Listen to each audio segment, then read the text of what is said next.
What? Okay.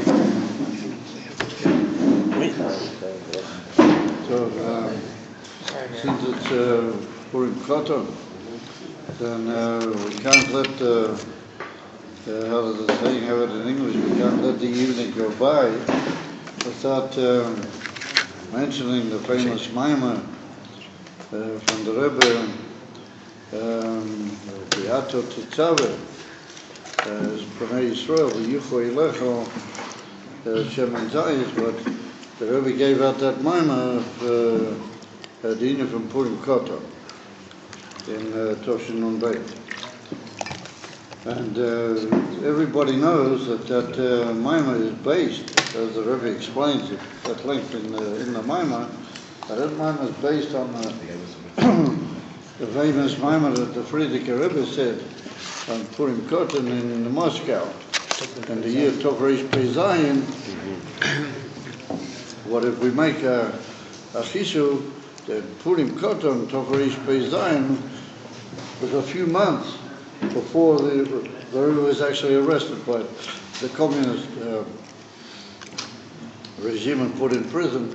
This one on the whole arrest with the whole Gilead of Yud Beis Tammuz, and the whole Shikra, and the whole Geula of Yud Beis Tammuz was Tov Reish Pei Zayin. So in other Rishon, in Tov Reish Pei Zayin in Moscow, the Rebbe Rayatz made a public appearance in a big shul, which was still open, was still managing to survive the inroads of the Bolshevik persecution. As the Rebbe made a public appearance in this big shul, and he said the famous Maimah from Kibel HaYehudim Eisha She'echel Lasos, which is the famous Maimah that he said then, Purim Katan, Tov Reish Pei Zayin. And it's well known, and the Rebbe knew it. He himself knew that in the crowd there were already informers from the so-called, whatever they called it in those days, the NKVD, I don't know, whatever was the official name, Yamach Shimon, whatever its official name was, Yamach Shmoy, of Al Chaponim, their agents were already mixing amongst the crowd. And the Frierdiker Rebbe knew that they were listening to what he was saying. And he knew that if he said things which weren't, makubal, alayhim, unless he talked very thorough, then he was putting himself in personal danger of the highest sort. And Abu Bikain, he said this amazing Maimah, and they understood, of course, these informers, some of whom were Rahmanim and Flan, they were Yidden, they understood Yiddish, they understood Russian pages. But Mary, he put himself in tremendous sakona by the whole Maimah. The Maimah of Kibel HaYehudim Eisha She'echel Lasos, which is a pasuk right near the end of the Megillah. However, in the Maimah there, the Rebbe is mityaches to the beginning of Parsha Tetzaveh, where it's written, V'ato Tetzaveh, that the Eivus says to Moshe Rabbeinu that you should command the Yidden and they should bring to you Shemen Zayis Zach with the whole thing, L'hala Yisner Tamid. And it's well known that in the whole Seder of Parsha Tetzaveh, Tetzaveh, Moshe Rabbeinu's name is not mentioned. It's the one Seder, Miyaz, Moshe Rabbeinu was born in Parsha Shmoyes, that Moshe Rabbeinu's name is not mentioned in the whole Seder.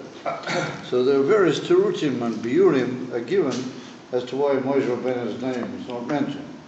The Balaturim says because what's written in this week's Parsha. In this week's Parsha, Moshe Rabbeinu said that if you don't do what I say, then Mecheni Nomi Sifrecha. If you're going to punish the Yidden for the Cheta Egel, then wipe me out, write me off, and I'll be a write-off. I won't be any more written in your book, which means I won't have anything more to do in this world. So it's put down again. There's a Gemara which says, the Gemara says that a klola from a chochom if a Chacham Chas v'Shalom curses, then even if he made a condition on the curse, and even if the condition is not fulfilled, then the curse can still come, Chas v'Shalom.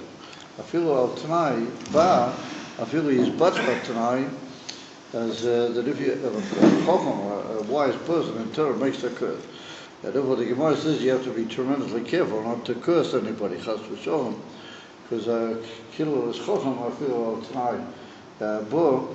So the Baal Turim says that since Moshe Rabbeinu cursed himself, he said, "Machaini no misifrecha," even though he said that only if you won't listen to me, that's what you should do.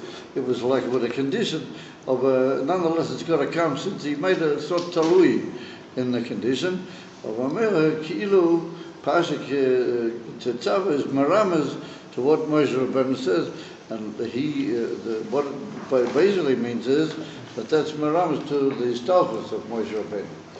So the Rebbe has a problem with those tirutim, that they're sort of referring to a later stage in the Torah, in Pasuk Kisisa, and also referring ultimately to the stalkers of Moshe Rabbeinu, which is a much later thing.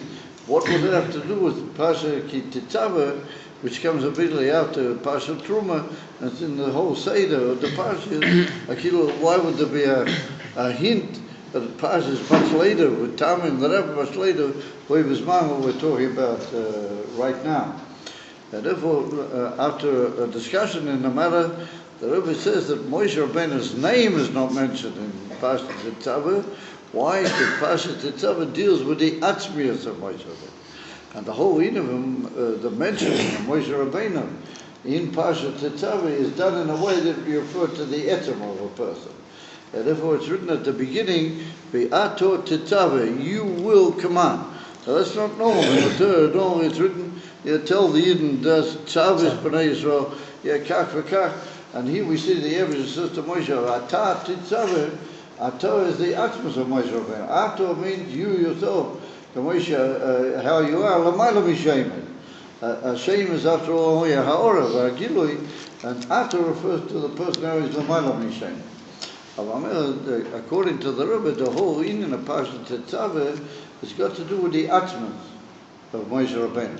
And therefore that whole mimer that the Friedrich Rebbe said, he deals with this lotion Ato Tetzava, and he says that Moshe Rabbeinu is makasha all the Yidden together. Tetzava means lotion kesher, to join things together.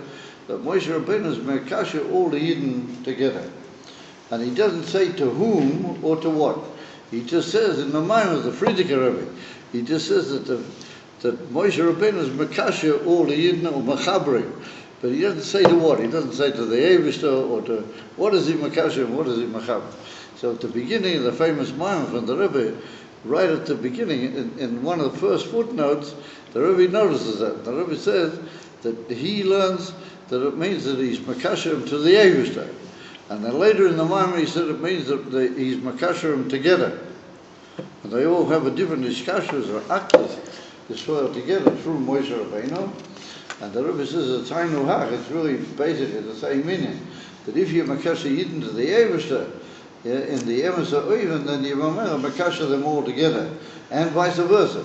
If you makasha them all together, then you create in them a vessel and a kli that they're able to be makabel from atzmas, saying so. If in pshitas ha'aktas v'atzmas, well, it's all the same in it. The ato tetzava, it works in both directions.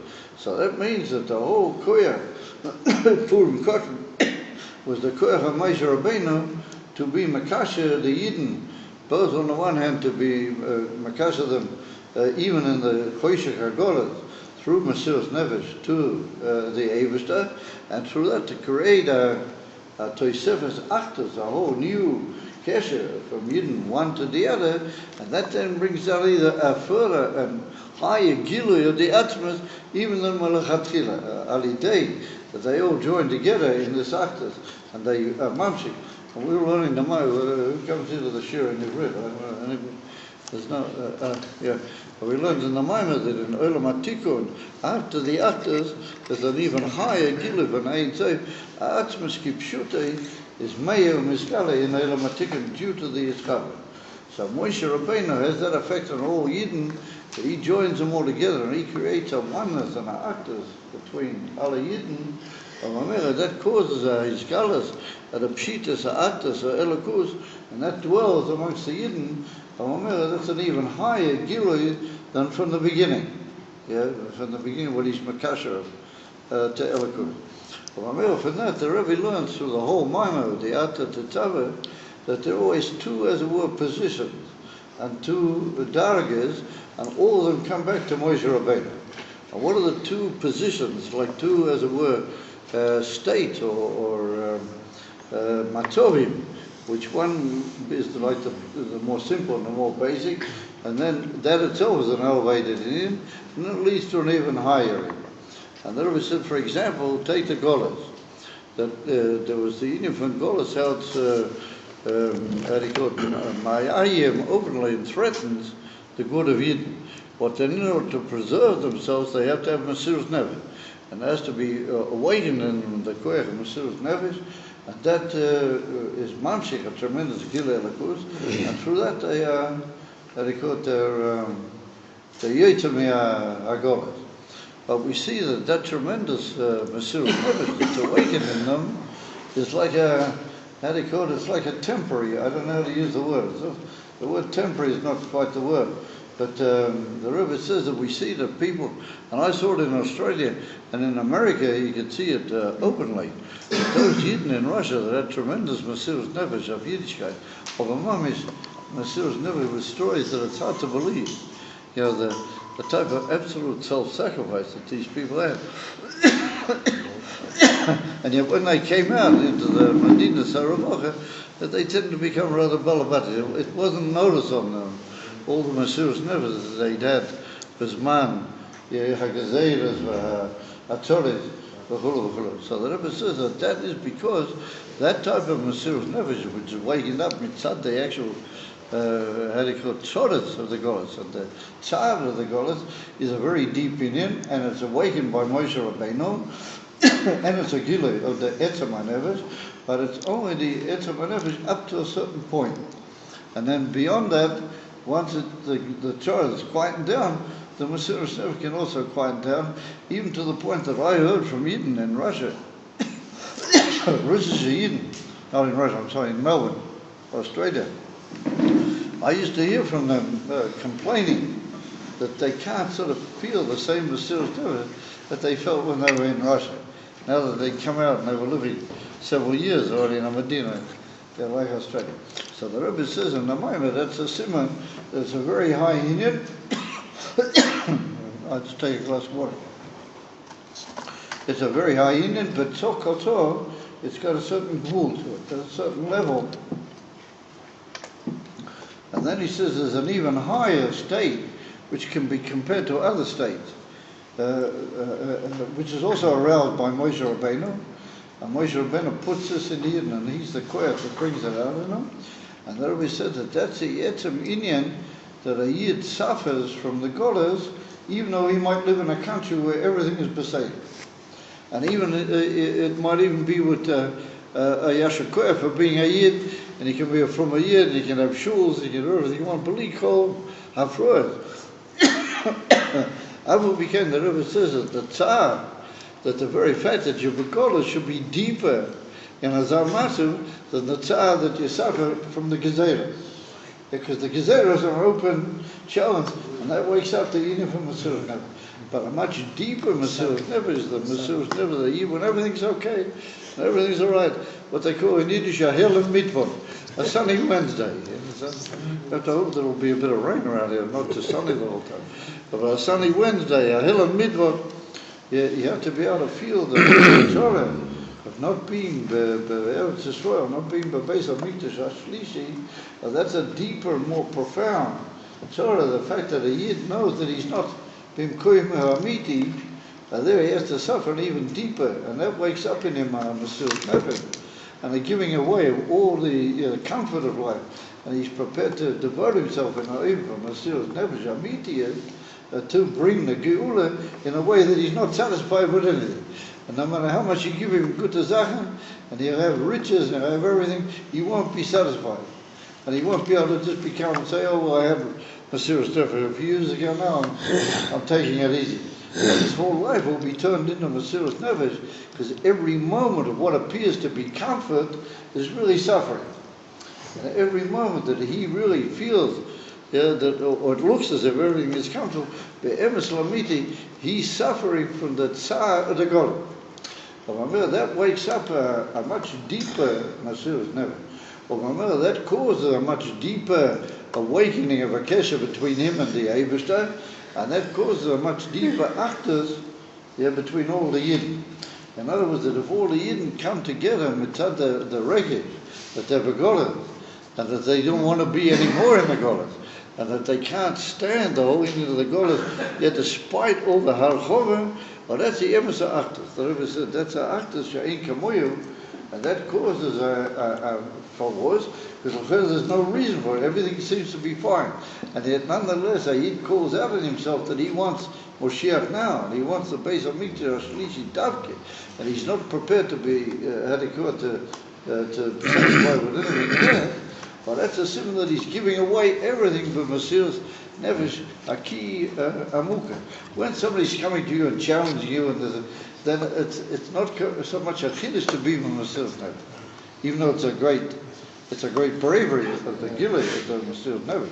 But to be with Mesiras Nefesh, even though there doesn't seem to be any reason for it, that's a much deeper Mesiras Nefesh, and that causes a much deeper kesher, and that causes a much deeper achdus zwischen Yidden. The whole message of the last part of the Maimah is the way to emes ha'achdus, is to wake up in Yidden the thirst for the Geulah. That's what the Rebbe says.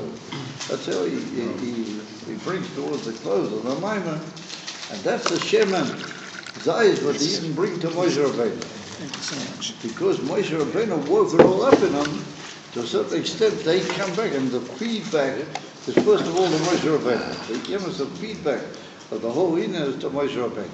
And therefore, on the one hand, Moshe Rabbeinu is the one that gives the koyach to the Indian, and then ultimately the Yidden come back to him with all the results, and Moshe Rabbeinu is the one that leads them to the Geulah. He's the Goel Rishon, and he's the Goel Achra. That's the message of the Atat Tzara. It follows if he said that, look, we each of us has to have everything good.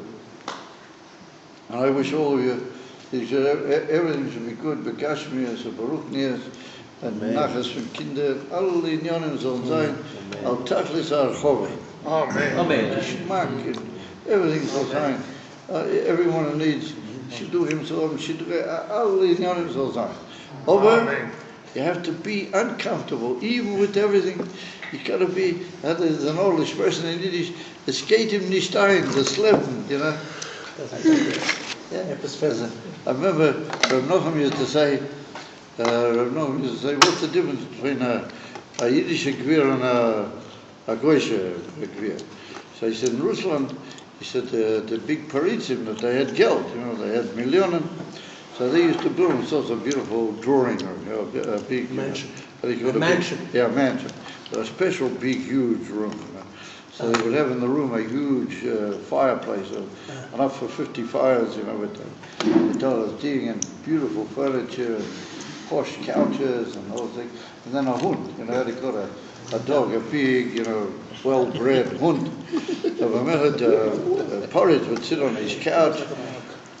And he would stroke the hund, and he would be misbealing all the riches that he's got, and all of a sudden he would say, come to my slave. I've reached my aim, I've reached my slave. He said, 50 meters down the street is a mansion from a Yiddish agreement. A Yid that's made a lot of money. He said, his mansion is bigger than this mansion. He said, his mansion is a lot bigger. And he said, his fireplace is even bigger. And his hund is even shorter with them. He said, well, it wasn't with them. He said, he's sitting, he doesn't stroke the hund, but he's sitting the whole time, he biting his fingers, darf machen noch a million, and noch a million, and noch a million, and and he doesn't even feel the coach, and he doesn't feel it, the couch, he doesn't experience it, he's the whole way, I got to make another million, if I have a so few million, darf ich noch a million.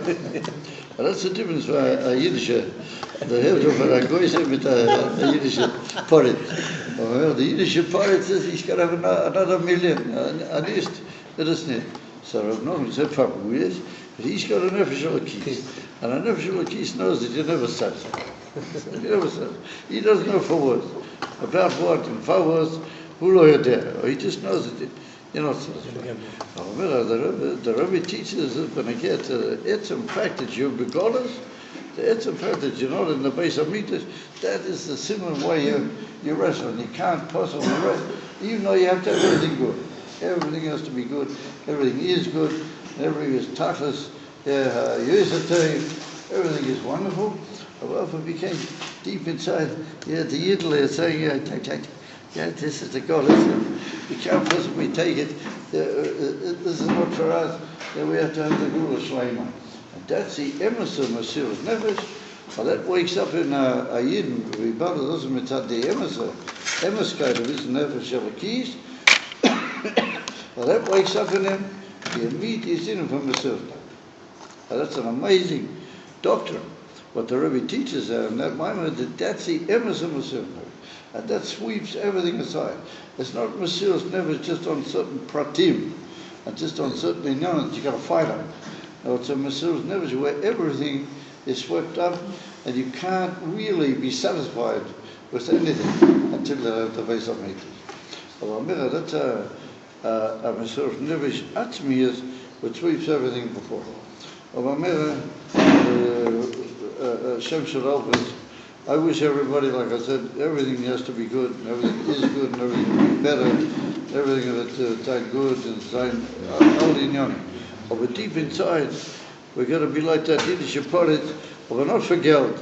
This video of the Ingen van de Gula Shleima, Gila Elakus, Amitias, Lamata, Bezer Hoelam, and to be together with the Rebbe and with the other Yidden and the other Tziddim and the other Yidden in the base of Mikdash Ashlishi, in a neighbor from Tuv, Lei, Mishta, Tomen, that's the highest thing.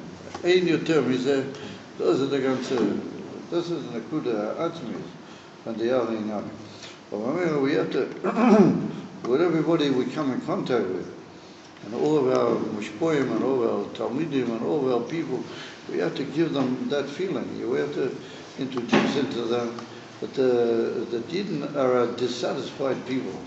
No matter what you will do, you'll never make a Yid satisfied.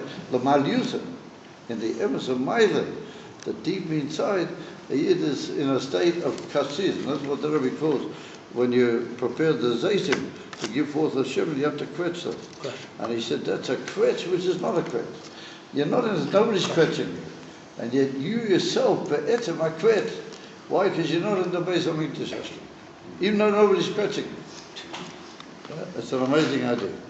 But that we have to give over to our Talmidim and to all the people close to us. At the same time, everything has to be in life from Chesed, Ahava, and we have to give Torah and Chassidus to all the people close to us. And we have to find a way that it should be Hashpoah, Me'ish L'Reyehu, Teichavu, V'chiva, Amitias, or hidden underneath it's got to be that kosis, that, quetch, of the quetch which gives forth the Shema, and then if that's there, then the Emes Shema will come in. So, the Emes Shema will appear, and then will be a neatomid. But what's the Indian of a neatomid? The Indian of a neatomid is that ain't shinoi. Neatomid means it's always there and it's always learning. Ain't there change. It's Lamayla mi shinoi magam. So Lamayla Yidden, let's say L'chaim all of us together, and let's say enough discomfort. It's a holy discomfort, and it's a similar to the etzem nefesh of a Yid, or so it's kosid. It's quetch.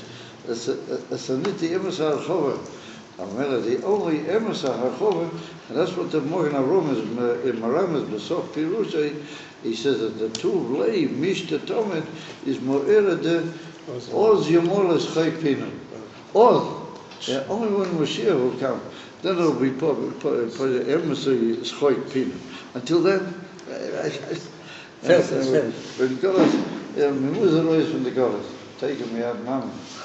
Ich heim jeden, so sein gesunden Starrig, und soll sein aus in Leuven. And everybody should say, Atlocha Rabba, Pur Loisa, Maisa Yoda, Maisa Nishmosai, alle Inyanim soll sein in Leuven von Nachas Ruach, bevor I Shamati, Venasi, V'Toinei, aber soll sein in Leuven von Impatience, but there we should take away impatience and give us the Yerina for Manucha L'Chaya Ilam. Of course, if it's not going to be Balbatish Manucha, it's going to be busy Manucha, it's going to be Manucha because it's going to finish with that embitteredness. And the tanks are going to come running around and they're going to say, listen, you guys are all tzaddikim and you're all yeshbim and then in Maziva Shchina, but you have to give us right, we want Atzmas, Ashav. David's got a lot more than that to give. He can give immeasurably more than that. And well, the tanks are going to drive around and say, you don't be satisfied. We want Atzmas Mamish, despite all the tremendous benefits of the Geula. The Chabadnikas are going to say, we want Atzmas.